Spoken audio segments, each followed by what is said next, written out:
ka-DIYer. So, ayan. Happy and blessed Saturday po sa lahat. Ayan si Kuya from Matalam.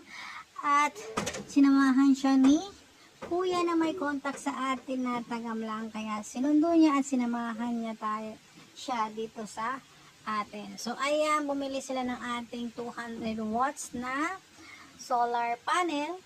Then, solar water pump, battery, at ang solar charge controller natin. So, thank you sa blessings na bigay nyo sa atin. At syempre, mas makakatipid din kasi hindi na sila gagamit ng kuryente. Ayun, tinawag ko si Kuya, magsiselfie muna tayo ha, pang legit ko. So, ayan. So, nilalagay na nila sa kanilang tricycle at pinigyan natin sila ng bubbles para medyo hindi matagtag ang kanilang malaking panel na to. So, maraming salamat at God bless you po sa lahat. Sukran!